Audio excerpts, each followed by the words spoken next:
প্যানেলে দুর্নীতি হয়েছে এটা তো অ্যাডমিট করছে রাজ্য সরকার, স্কুল সার্ভিস কমিশন অ্যাডমিট করছে। তাহলে সঠিক তথ্যটা কোনটা? রাজ্য সরকার এবং স্কুল সার্ভিস কমিশনের উচিত ছিল পুরো প্যানেলটাকে বার করে কারা টেন্টেড কারা নন টেন্ট লিস্টটাকে পাবলিক করে। আমরা বলে দেবো যে স্যাগ্রিগেশন হবে, আমরা বলে দেবো স্যাগ্রিগেশন হবে না, তাতে যদি সব হয়ে যায় তাহলে তো মুখ্যমন্ত্রীর পদত্যাগ করা উচিত।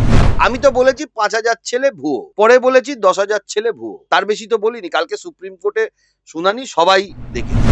আমরা যেমনটা দেখতে পেয়েছিলাম, কালকে ছিল সুপ্রিম কোর্টের এসএসসি মামলার শুনানি। তো আপনি তো সেখানে আইনজীবী হিসেবে উপস্থিত ছিলেন, আপনার কি মনে হয় চাল থেকে কাকড় বাছা কোনোভাবে সম্ভব?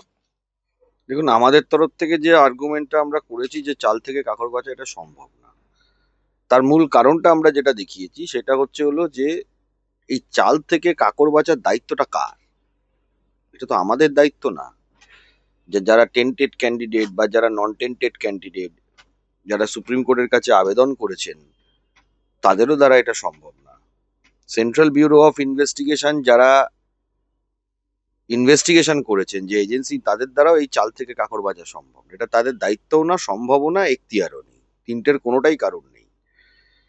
এটা একমাত্র এখতিয়ার বলুন, সম্ভব বলুন, একমাত্র স্কুল সার্ভিস কমিশন আর তার সুপিরিয়র বডি হলো স্টেট গভর্নমেন্ট, তাদের। তারা কি কোনোভাবে সহযোগিতা করতে একমত নয়? দেখুন, হাইকোর্টের রেকর্ডে একদম স্পেসিফিক লেখা আছে অর্ডারের মধ্যে, যে স্কুল সার্ভিস কমিশন বলছে possibilities of further illegalities exist. যে অর্ডারটা নিয়ে সুপ্রিম কোর্টে চ্যালেঞ্জ করেছে রাজ্য সরকার এবং school service commission. State government specific বলছে widespread illegalities that cannot be determined with exactitude. যে ল্যাঙ্গুয়েজটা ব্যবহার করেছে স্টেট গভর্নমেন্ট, যেটা অর্ডার শিটে রেকর্ড আছে, আমি সেই কথাটা বলছি। জাস্টিস দেবাংশু বসাক এবং জাস্টিস সাব্বার রশিদিন যে ডিভিশন বেঞ্চ শুনেছে, তাতে এক্স্যাক্টলি এই প্যারাগ্রাফে এই কথাটা লেখা আছে। প্যারাগ্রাফ 241, 40-41 এবং এন্টার জাজমেন্ট ঘুরে যদি আপনারা দেখেন, এই ল্যাঙ্গুয়েজই সব জায়গাতে তারা বলে গেছে।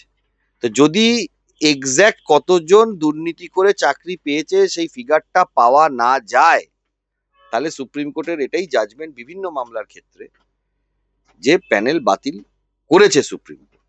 এই মামলায় কি করবে সেটা আমরা জানি না। আমরা এটাই বলার চেষ্টা করেছি যে স্টেট গভর্নমেন্ট এবং রাজ্য সরকার সবারই এটা স্ট্যান্ড, রাজ্য সরকার বলুন, স্কুল সার্ভিস কমিশন বলুন, এদের এটা স্ট্যান্ড যে কত ইলিগ্যালিটি হয়েছে তারা বলতে পারবে না। যদি সেইটা বলতে না পারে, তাহলে কি করে এটা স্যাগ্রিগেট করা সম্ভব? স্যাগ্রিগেশন হতে গেলে, যেটা আমরা কোর্টের কাছে সাবমিশন করেছি, এক্সাক্ট এবং ডেফিনিট নাম্বার অফ ফিগার আসতে হবে। এখন তাদের এফিডেভিট থেকে তো আমাদের মতে কোনো ডেফিনিট নাম্বার বা কোনো ডেফিনিট ফিগার নেই। কিন্তু আমরা কোর্টে যেমনটা দেখতে পেলাম গতকাল, সিবিআই যে তালিকা দিয়েছে তার সাথে নাকি এসএসসির তালিকা কোথাও না কোথাও গিয়ে মিলছে। না, দেখুন, সিবিআই যেটা পেয়েছে সেটা ইনভেস্টিগেশন করে যেটা পেয়েছে। কি ভিত্তিতে সিবিআই ইনভেস্টিগেশন করেছে? তার প্রথম ভিত্তি হলো যারা মামলাকারী, যারা অভিযোগ করেছে তাদের ভিত্তিতে। স্কুল সার্ভিস কমিশনের তো নিজের থেকে স্বতঃপ্রণোদিত ভাবে এদেরকে বার করে দেওয়া উচিত ছিল, সেটা নেই। সিবিআই যদি কিছু বলে, সিবিআই তো স্যাগ্রিগেশন করার তাদের অথরিটি নয়। সিবিআই যেটা ইনভেস্টিগেশন করে পেয়েছে, কিন্তু যতটুকু ইনভেস্টিগেশন করে পেয়েছে তার বাইরেও তো অনেক কিছু আছে। টেন্ডার ডকুমেন্ট যেটা নিয়ে গড়বড়, নাইসা টেন্ডার পেয়ে যাওয়ার যে বিষয়টা, সেটাও তো হাইকোর্টে দিয়েছে, সেটা ইনভেস্টিগেশনের আওতায় আছে। এরকম অনেক জিনিস আছে যেগুলো ইনভেস্টিগেশনের আওতার মধ্যে নেই। সিবিআই একটা সার্টেন নাম্বার অফ ফিগার পেয়েছে, 800, 900, 1000, 2000, 5000, 7000 একটা ফিগার পেয়েছে। কিন্তু সিবিআই কি হলপ করে বলতে পারবে যে এর থেকে বেশি আর একটাও ইলিগ্যালিটি নেই? প্রথমত সিবিআই এর বলার সেটা অধিকার নেই, সিবিআই বলেও নি। কিন্তু সিবিআই কি সেটা বলতে পারবে না?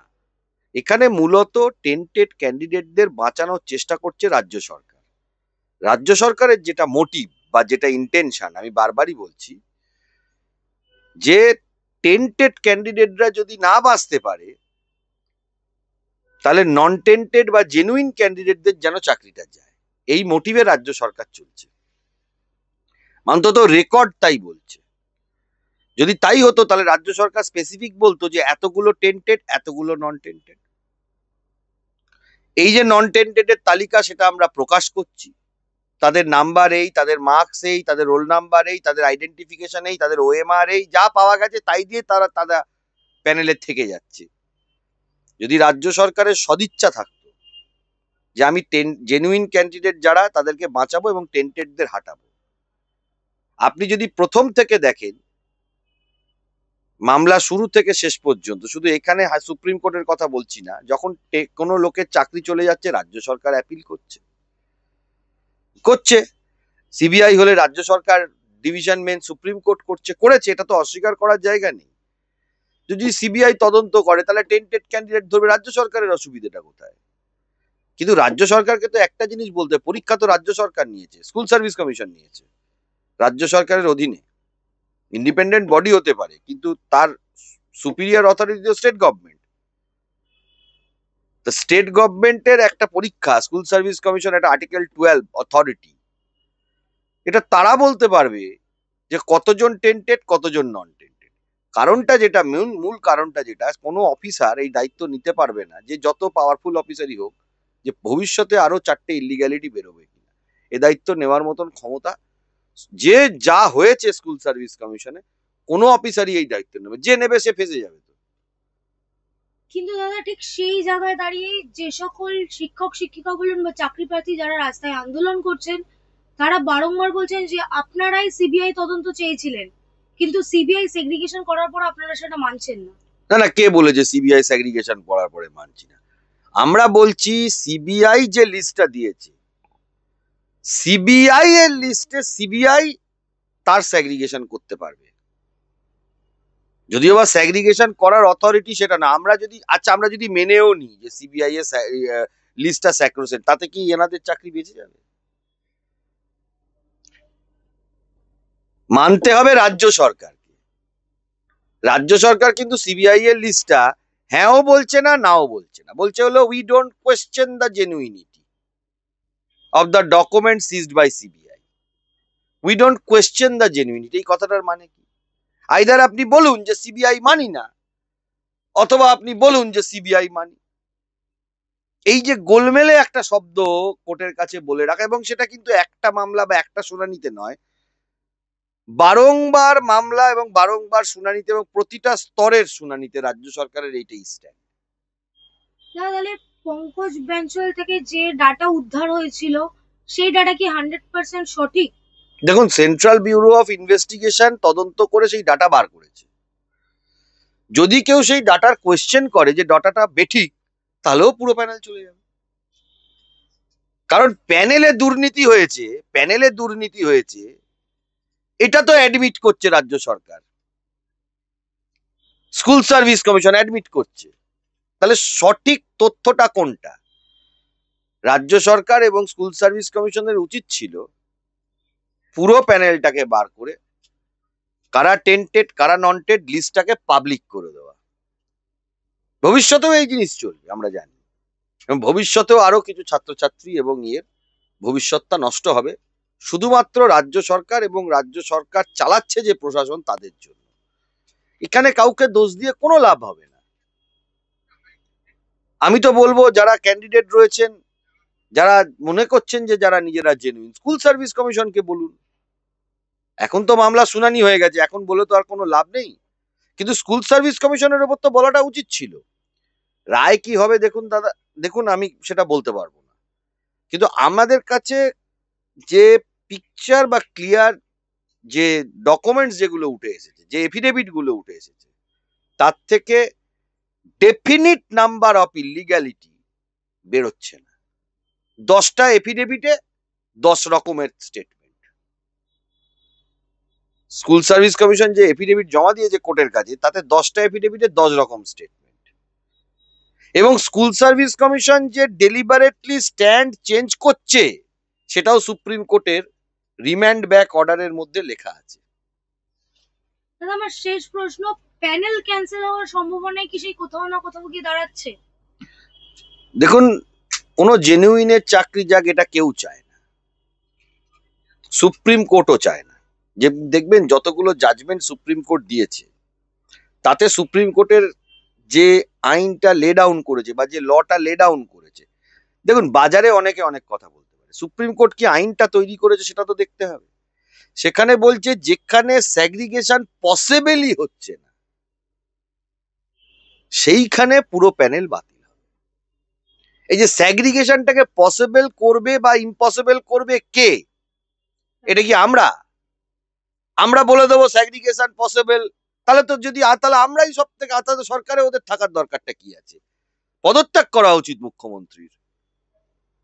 আমরা বলে দেবো যে স্যাগ্রিগেশন হবে, আমরা বলে দেবো স্যাগ্রিগেশন হবে না, তাতে যদি সব হয়ে যায় তাহলে তো মুখ্যমন্ত্রীর পদত্যাগ করা উচিত। স্যাগ্রিগেশনটা করবে কি? আমি করলে হবে? যদি স্যাগ্রিগেশনের কথা আমি বলি, তাহলে স্যাগ্রিগেশনটা, দ্বিতীয় প্রশ্নটা আসবে, স্যাগ্রিগেশনটা করবে কি? আমি স্যাগ্রিগেশন করে দিলে হয়ে যাবে? আমি তো বলেছি 5,000 ছেলে ভুয়ো, পরে বলেছি 10,000 ছেলে ভুয়ো, তার বেশি তো বলিনি। কালকে সুপ্রিম কোর্টে শুনানি সবাই দেখেছে, সেখানে আমাদের তরফ থেকে সিনিয়রদের কাছে আমরা লিস্ট তৈরি করে কোর্টের কাছে জমা দিয়েছি, যে টোটাল 26,000-এর মধ্যে 10,700 সামথিং ভুয়ো নিয়োগ হয়েছে। আমরা এই 10,000-এর বাইরে কাউকে অভিযোগ করিনি, মানে আমাদের তরফ থেকে 10,000-এর বাইরে কারোর প্রতি কোনো অভিযোগ নেই। মানে 15,000 জেনুইন আছে, তার উল্টো দিক থেকে যদি ইন্টারপ্রিট করতে হয়। 10,000 ভুয়ো আছে আমরা বলছি, কারণ আমি 10,000 বললে কি করে হবে? এসএসসি বলছে 5,000 আছে, বোর্ড বলছে 5,000-এর কিছু বেশি আছে। কথাটা ভালো করে বুঝতে হবে, তাহলে কারটা ঠিক? দাদা এই জায়গাতেই আমার একটি প্রশ্ন, যারা ওয়াই চ্যানেলে আন্দোলন করছিল নিজেদের যোগ্য বলে, তারা যেদিন কালীঘাট অভিযান করলো, তাদের পুলিশ ধরে নিয়ে গেল, সেই দিনই ব্রাত্য বসু তাদের সাথে দেখা করার কথা বলেছিলেন এবং তারা পরের দিন দেখা করতে গেছিলেন। ব্রাত্য বসু তাদেরকে আশ্বাস দিয়েছিলেন যে যে যে পার্টিরা ওখানে আছে, মামলাকারীরা, তারা নাকি সবাই একই লিস্ট দেবে, কিন্তু আমরা শুনানিতে সেরকমটা দেখতে পেলাম না। কি করে হবে? ওদের তো লিস্টটাই গন্ডগোলের লিস্ট। দ্বিতীয় কথা, লিস্টটা তো আর আমি বানিয়ে দিইনি। লিস্টটা তো আর আমরা যারা মামলাকারী বা যারা অরিজিনাল রিট পিটিশনার হয়ে দাঁড়িয়ে আমরা বানিয়ে দিইনি। আমরা কি দিয়েছি, যে লিস্টটা দেখাতে পারি, সেটা হলো যে সুপ্রিম কোর্টে যে কম্পাইলেশন জমা পড়েছে, 14খানা ভলিউমের কম্পাইলেশন, সেই কম্পাইলেশনে কোন পাতায় কি এসএসসি বলেছে সেইটার পেজ নাম্বার সহ টোটালটা দিয়েছি। যেটা আমরা সুপ্রিম কোর্টের কাছে জমা দিয়েছি, যে 10,000 ফিগারটা, যে 10,000 জমা দেওয়া হয়েছে, সেটা কোথার থেকে আমরা পেয়েছি? আমরা তো কোনো জায়গা থেকে পেয়েছি, তো এমনি এমনি বানিয়ে দিইনি। সুপ্রিম কোর্টের কাছে হিয়ারিং চলছে, সেইটা দিয়েছি হলো সুপ্রিম কোর্টের ভলিউম 1। যারা যারা মামলা করেছেন, যত ক্যান্ডিডেট আছে মামলা করেছেন, তারা প্রত্যেকে জানেন যে সুপ্রিম কোর্টের এই মামলার জন্য আলাদা করে কম্পাইলেশন করার ডিরেকশন হয়েছিল। সেই ডিরেকশনে 14টা ভলিউমের কম্পাইলেশন জমা পড়েছে, 14-র খানিক বেশি, কারণ 5A 5B 6A 6B এইসব কিছু আছে, সেটা ধরলেই 17-18টা মতো, 15-16টা মতো কম্পাইলেশনের সেট জমা পড়েছে। সেই কম্পাইলেশনে কোন পাতায় কতজন ভুয়ো নিয়োগ হয়েছে সেইটা আমরা সুপ্রিম কোর্টের কাছে দিয়েছি। ব্রাত্য বসু যে তাদের আশ্বাস দিয়েছিলেন। দেখুন, মন্ত্রী মশাই তো সবকিছুতেই আশ্বাস দেন। আগে পার্থ চট্টোপাধ্যায় ছিলেন, তিনিও আশ্বাস দিয়েছিলেন, সুপারভাইজারি কমিশন করেছেন। এইসব তৃণমূলী আশ্বাসের ওপর মানুষের কাছে আবেদন করব, ভরসা করবেন না। কারণ এই বাংলাতেই সারদা হয়েছিল, মানুষ ভরসা করে সারদায় টাকা রেখেছিল। এই যে লোকে বলে বেড়ায় না যে মানুষ ভোট দিয়েছে বলে মানুষই সব, মানুষ যে সব সময় ঠিক তা তো নয়। সারদায় তাহলে মানুষ টাকা রাখলো কেন? এখনো অনেক মানুষ আছে এরকম চিটফান্ড কোম্পানিতে টাকা রাখে, এবং সংখ্যাটা কম নয়। সারা পশ্চিমবাংলায় 25 লক্ষ মানুষ সারদায় টাকা রেখেছিল ডাইরেক্টলি। এবার 25 লক্ষ যদি পরিবার পিছু 4 জন হয়, তাহলে 1 কোটি ছাড়িয়ে যায়, তাই না? তাহলে মানুষ সারদায় টাকা রাখাটা মানুষ ঠিক করেনি। তাই তৃণমূলের জনসমর্থন আছে বলে মানুষের সবসময় জনসমর্থন সঠিক জায়গায় যায় না। এই যে মন্ত্রী মশাইয়ের আশ্বাস সবসময় সঠিক জায়গায় যায় না। সঠিক জিনিসটা তো আগে তুলে ধরতে হবে যে কোনো জিনিসের মধ্যে। সঠিক জিনিসটা কি? সঠিক জিনিসটা এটাই যে স্যাগ্রিগেশন করার অথরিটি আমরা নই, স্যাগ্রিগেশন করার অথরিটি ছিল রাজ্য সরকার এবং স্কুল সার্ভিস কমিশন। তাদের তথ্য মিলছে না, এটাই আমরা সুপ্রিম কোর্টকে জানিয়েছি। এবারে ফাইনালি কি সুপ্রিম কোর্ট রায় দেবেন, জজ সাহেবরা পড়াশোনা করে দেখে সমস্ত তথ্য মিলিয়ে যদি আমাদের তথ্য দেওয়াতে কিছু ভুল ত্রুটি থাকে সেটাও কনসিডার করবেন ডেফিনেটলি জজ সাহেবরা।